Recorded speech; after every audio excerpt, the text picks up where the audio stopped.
Your Excellency, let me tell you a story that I was told when I was Minister for Roads and Public Works in my other early incarnation. This is a minister from Nigeria for roads and public works who went on a tour to Malaysia. There on invitation. So he was taken by his host, taken around the country, shown the highways that they have constructed in Malaysia. And then in the evening, he was treated to dinner at the residence of that minister. There, he found a nice mansion, a swimming pool, and nice sofa sets, and dinner sets. So at dinner, so he asked his host, "How did you manage this house?" The host took him to the balcony and showed him, "Look yonder. Do you see that highway there? Yes, 10% here."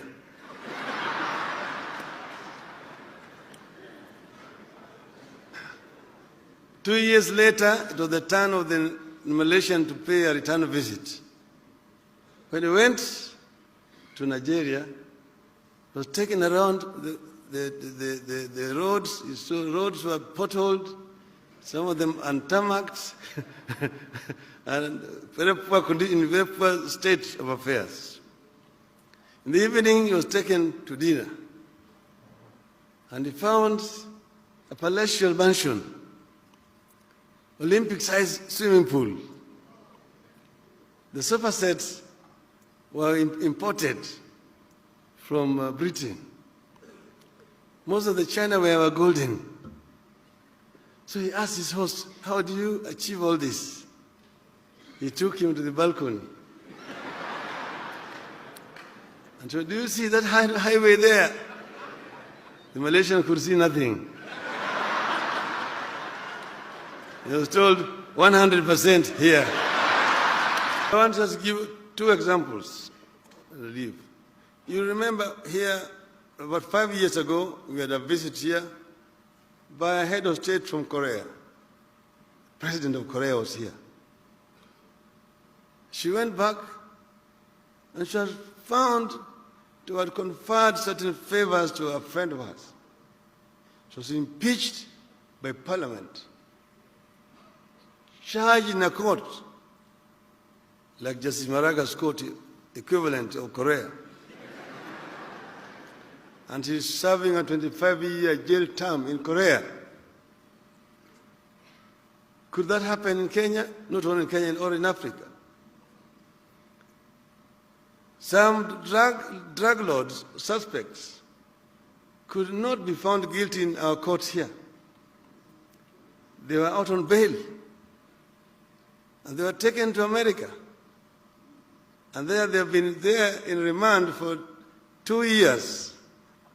That the right to the innocence before found guilty, notwithstanding. And there in America, they have been able to cooperate and have a plea bargaining, and they have been able to actually tell it out, all in America. Why is it possible there and it's not possible here?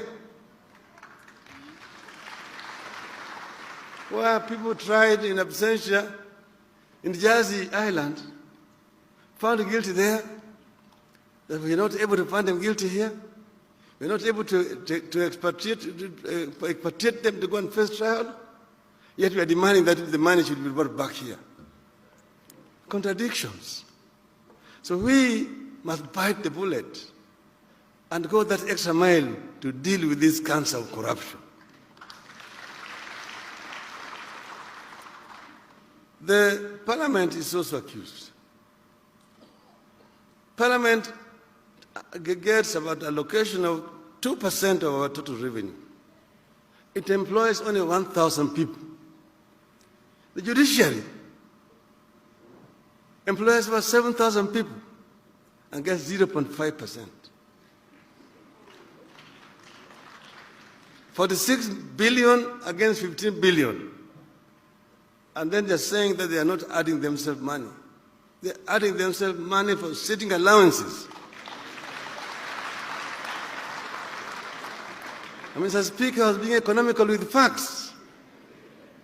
Didn't they say that they did not want to recognize the Salary Review Commission, that Parliament as an independent institution has a right to raise their salaries the way they like? And the same thing also happens with the county governments.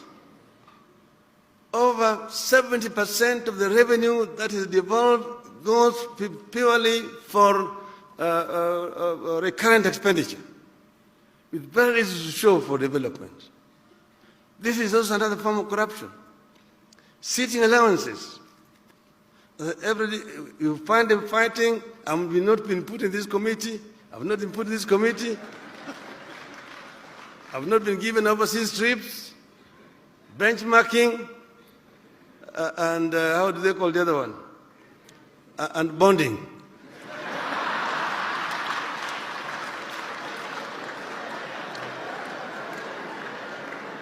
That's where our public money goes. So we need to face this directly and openly and deal with it. This is when we are going to be able to slay this dragon of corruption.